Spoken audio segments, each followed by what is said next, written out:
In this short video, we're going to take a look at a new open source project called Bumblebee. Bumblebee is a tool to help you build, package, and distribute your eBPF programs, including automating away some of the boilerplate user space code that you may need to write. Let's take a look at a quick demo. From our command line, we can start a new project by running the B CLI tool with the init command. The init command will walk us through a prompt and allow us to select choices for what sort of eBPF programs we want to build. We'll start with a C-based implementation. We're going to focus on the network for this demo, and we'll choose a particular map that we want to expose. In this case, we'll pick the hash map. eBPF programs are dynamically injected into the kernel and can be used to dynamically change the capabilities of the networking stack and the file system and so on. And in this particular case, what we're going to do is collect stats about what's happening on the network. So we're going to add this to our program probe.c, and you can see here it was automatically generated.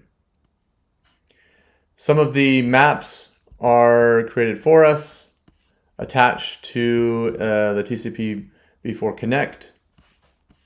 And there is a basic eBPF program in here that all it does really is count the number of times a particular process accesses the network.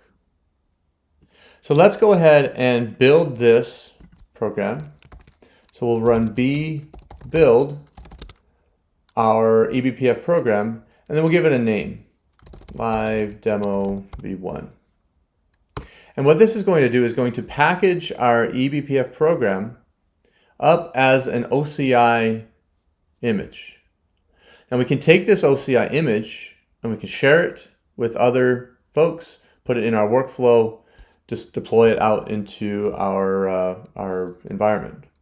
If we do blist, we can see some of the images that we've already created that contain eBPF programs.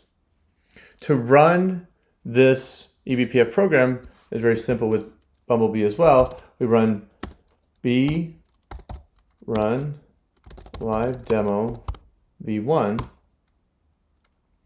and what you can see here is the user space program.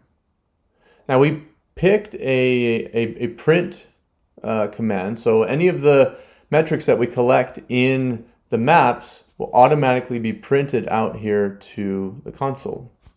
So if we go to a different window and try curl solo.io, 1, 2, 3, and then come back, we can see that indeed our eBPF program is working. It collected the process ID, counted the number of times that particular process connected to the network.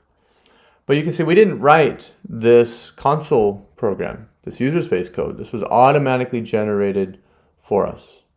Now, Bumblebee does a lot of really interesting things to help developers.